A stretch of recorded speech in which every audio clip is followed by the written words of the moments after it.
থাকে এবং সবার মাধ্যমে এই দূরত্বটা কম হয়ে যাবে। এই বলে আমি আমার বক্তব্য শেষ করছি। আসসালামু আলাইকুম।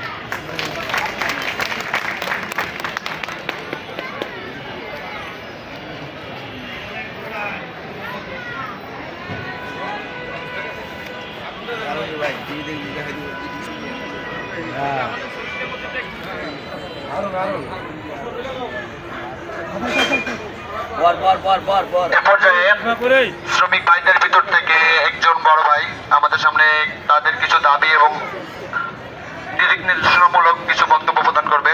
আমি ভাইকে তার সুনির্দিষ্ট বক্তব্য প্রদানের জন্য অনুরোধ জানাচ্ছি।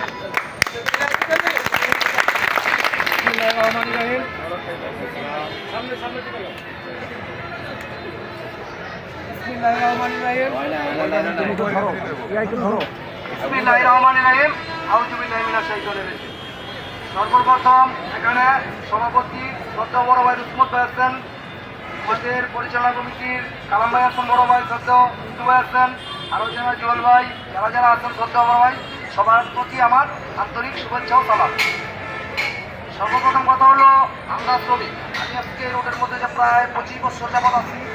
সব শ্রমিক আমার ভাই। অনেক দুঃখে কষ্টের মাঝে আমাদের শ্রমিকদের পাশে আমরা কাউরে পাই না। এখন যেহেতু সংগঠনটা আমার বড় ভাই শ্রদ্ধা বিন্দু ভাই করছে, আমরাও শ্রমিক, আপনারাও মালিক, মহাজন আছেন যারা আমাদের সুখে দুঃখে আপনারা, আপনাদের সুখে দুঃখে আমরা সবাই মিলেমিশিয়া যেন আমরা এই কাজগুলো সম্পূর্ণভাবে করতে পারি, সেই দিকে আমাদের প্রতি একটু লক্ষ্য রাখাটাই আমার বক্তব্য। এখানে আমার ছোট মানুষ, আমি আর কিছু বলার নাই। আপনারা আমাদের প্রতি, শ্রমিকদের প্রতি লক্ষ্য রাখবেন, এটাই আমি চাই। বাংলাদেশ জিন্দাবাদ, শ্রমিক দিবস জিন্দাবাদ।